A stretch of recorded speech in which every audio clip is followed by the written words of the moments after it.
ce matin, je vous prends le temps pour regarder cet évangile dans son contexte, cet évangile. Mais pas tout l'évangile était tellement riche. Seulement une partie de l'évangile, et encore plus précisément, une parole de Jésus. Et cette parole, beaucoup dit, c'est la phrase de Jésus: pour vous, qui suis-je? Les personnes qui peuvent suivre nous en direct, ne peuvent pas trouver là-dedans, c'est affiché. Nous pourrons rester avec cette parole de Jésus, nous pouvons mettre dans son contexte, et puis nous pouvons regarder bien sûr l'actualité que la parole dit à nous aujourd'hui, parce que l'évangile c'est pas en l'air, il concerne nous la vie de tous les jours. D'abord, le contexte de cette parole.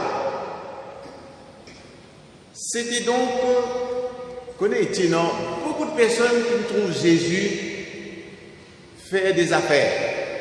Il y a beaucoup de disciples, comme des disciples, il fait la distinction, disciples c'est pas des gens qui suivent, les suiveurs. Ça c'est disciples. Ça il y a une tasse, de grande foule. Mais apôtres, il n'y en a que 12. Il n'y en a que 12. Et cette foule-là va être suivie, trouver faire des miracles, plein de choses, émerveillés devant cet homme. Et chacun tient son opinion. Et la foule suit. Et en cours de route, voilà, cette foule qui le suit, chacun tient son opinion. Mais qui était pour lui? Et non dire, probablement Élie, parce que c'était Élie, prophète qui jamais ne connaît la mort, d'après les Écritures, et qui, à son retour, fait beaucoup de miracles. Sans doute Élie. Ou bien Jean-Baptiste, parce que Jean-Baptiste à l'époque, entre-temps, qui décapitait, de mettre Jean-Baptiste, fait un miracle comme ça avec Jean-Baptiste. Ou bien un des prophètes. Chacun tient notre opinion. Et avec ses intimes, les 12, comment nous trouver? Jésus adresse directement la parole. Et comme Dieu les regarde dans les yeux comme ça, les autres, et pour vous, qui suis-je? Jésus regarde ses apôtres, les yeux dans les yeux, pour dire, chacun a son opinion, mais les autres qui me suivent moi depuis 3 ans, à peu près, l'époque qui sont sur la vie publique, qui reste avec lui tout le temps, connu dans son intimité. Il y a des autres qui se pensaient, qui sont étaient, comment étiez-vous autres? Et nous connaissons bien la réponse de Pierre. Tu es le Christ. C'est la réponse de Pierre. Et Pierre il répond dans son contexte. Son contexte, c'est que tout le peuple juif, tu peux attendre ça, Christ là, c'est un Messie. Christ c'est Messie, c'est la même chose. C'est-à-dire un libérateur qui pour libérer les autres et surtout ne pas oublier Rome qui occupe la Palestine, c'était une puissance occupante. Tu peux opprimer le peuple. Tu peux attendre ça Messie là. Et quand on trouve Jésus soulève la foule comme ça, on dit c'est lui, il peut libérer. Voilà le contexte. Mais la suite, nous ne pouvons pas prendre dedans parce qu'il est trop long. C'est dire Jésus dit oui, il est le Messie libérateur, mais pas la manière de penser. C'est pourquoi il annonce sur la mort après. Il ne faut pas vous rentrer dans ces détails-là, sinon il risque d'être long. Vous parlez seulement sur cette première partie. Et maintenant, nous guette la réalité. Comment cette parole de Jésus vient rejoindre nous aujourd'hui? Question-là lui adressée à chacun d'entre nous. Comment dire, ceux qui l'a, soit Jennifer, soit Sabrina, que ce soit n'importe quel d'entre nous. Là, la parole est actuelle. Jésus peut tout dans le lisier.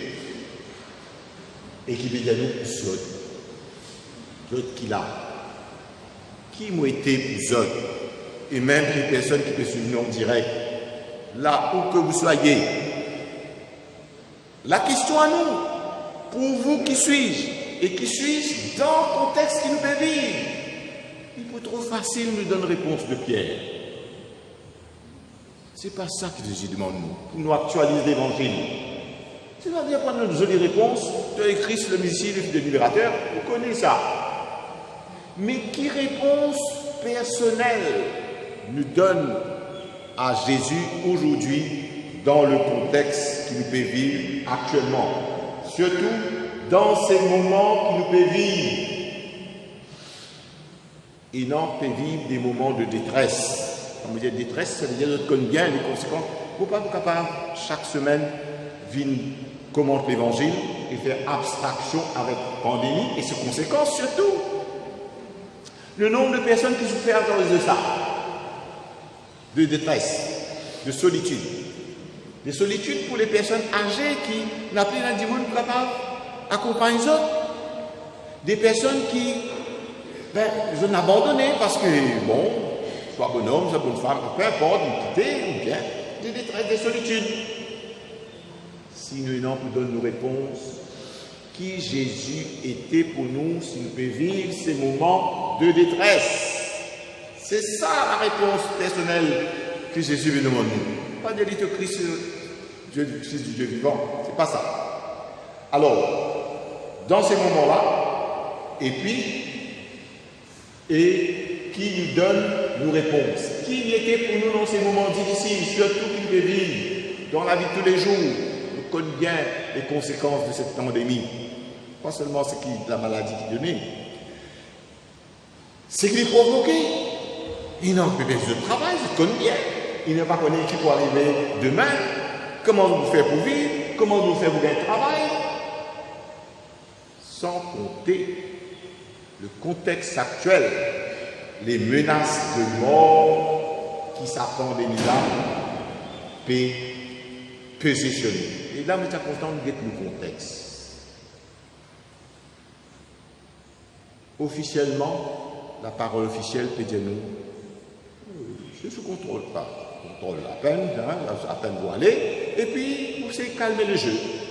Nous connaissons bien qu'il y en a de plus en plus de cas. Nous connaissons bien de plus en plus de contamination. Nous connaissons bien qu'il y en a de plus en plus de morts. Et encore des morts. Ce qui est déclaré officiellement, ça ne reflète pas la réalité. Hein. Il suffit par exemple, nous connaissons bien, dans le contexte mauricien, toutes les personnes victimes de corona. Vous avez prendre des grandes précautions. D'ailleurs, il faudrait être équipé pour ça, parce que ce virus-là, il peut durer un bout de temps après la mort de la personne. Il restait avant qu'il dise ça. Et c'est pourquoi vous avez des choses spéciales. Jusqu'à présent, les garas, cimetières, c'est saturé. Ça veut dire quelque chose. Il dans le bois marchand, là, pareil, les personnes commencent à protester, ils te connaissent bien. Ils disent non, vous pourrez avec nous, nous vous contaminer, menace de mort. Sans compter que là, tout dernièrement, vous dites, maintenant, ça va être tous les cimetières qu'on va accueillir, mais il faut une entreprise funèbre pour ça. Ça veut dire quoi? Qu'il y a de plus en plus de morts, je connais bien cette quantité. Vraiment, officiellement, pas tout dire. Menace de mort. Je connais bien aussi dans l'actualité à Maurice. Menace de mort. Il concerne tout le monde. Des personnes qui atteignent ce virus, mais ici, il y a aussi des personnes qui, quand on fait d'autres vaccins, ils sont atteints de la mort. Il y en a 2 sur la paroisse, suite à les conséquences des vaccinations. Et situation dégradée, et au final, c'est la mort. Il ne faudrait pas me causer seulement par pays, mais il ne peut pas mort aussi de toute façon par accident, ou pas toutes sortes de raisons ne pas arriver. Mais alors, c'est dans ces contextes, et plus particulièrement, cette pandémie fait planer les menaces de mort sur chacune d'entre nous.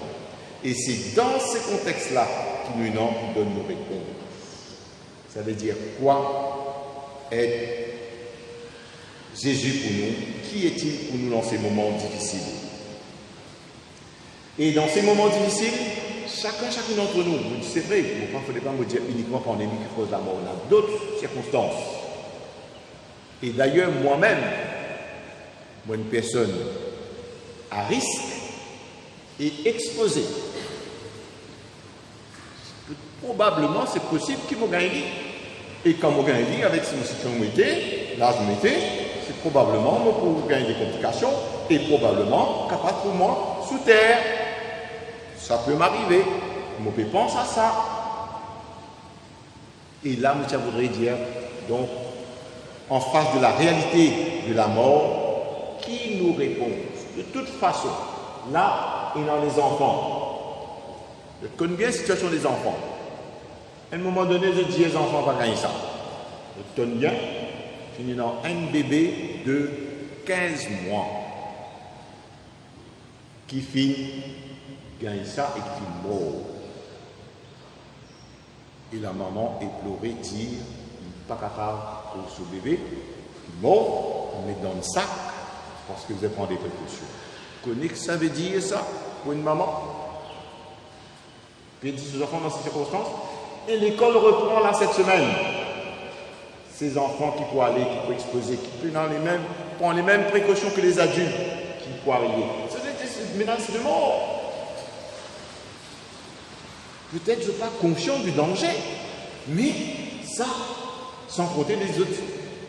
Donc, y compris les enfants qui peuvent, écoute-moi là, on me demande à ce que les enfants soient entourés avec les autres familles.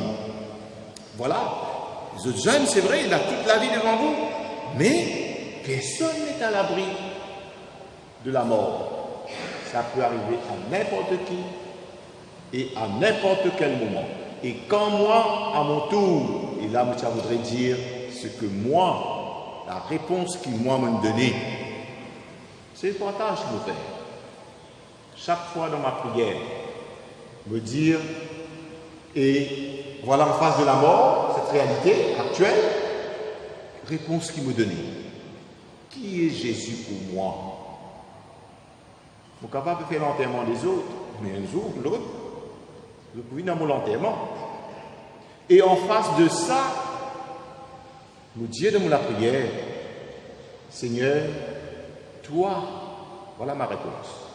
Toi, tu fais vaincre la mort. C'est la base de notre foi. Hein? C'est ce qui nous célébrait chaque dimanche. Et surtout à Pâques. Toi, tu fais vaincre la mort. Alors, menace de mort, il est partout, il est sur moi. Mon serviteur, comparez ce moment-là avec sérénité, me connais. C'est toi qui prends moi par la main et la mort pour venir pour moi. Ce passage qui nous fait dans la confiance en celui qui vient vaincre la mort. Voilà qui donne moi la force et nos sérénités dans la vie actuelle. Et là, chacun d'entre nous, nous besoin guetter. Et là, nous sommes contents que nous écoutons ce chant-là. Nous écoutons ce chant-là. Et d'ailleurs, ce chant-là qui inspire moi parce que quand ce même évangile, où tu adresses moi à des enfants, il y a une toute petite fille qui fait ce premier communion. Je n'ai à peu près 8-9 ans. Parce qu'on fait confirmation. Et je suis content quand on a mes enfants devant moi, quand on a la messe normale, et moi interroge nos causes, mes enfants, les autres donnent réponse. Et cette petite fille-là me rappelle. Je dis, et toi, peut-être Elodie, j'ai appelé, il dit, moi, je dis, toi, qui était Jésus pour toi? Je connais quelle réponse me gagne, et c'est pourquoi ça fait inspire moi. Il dit, Jésus, il est tout pour moi. Probablement, il tente le chant de Père Grégoire et ça fait une touche-lui quelque part. Et c'est pourquoi il est capable de dire, ben oui, Jésus, tu es tout pour moi. Et c'est ce que nous, dans nos moments que nous pouvons vivre, surtout des moments difficiles de détresse, nous sommes capables de dire, pas donne la réponse facile de Pierre. Trop facile ça. Donne des réponses dans la réalité qu'il peut vivre. Et si nous sommes capables de dire, de tout pour moi, peu importe la situation que nous sommes capables de vivre, peu importe les détresses, peu importe la réalité de la mort, et tout pour moi, donc je n'ai rien à perdre. Amen. Vous pouvez écouter ce chant-là et laissez ça intérioriser.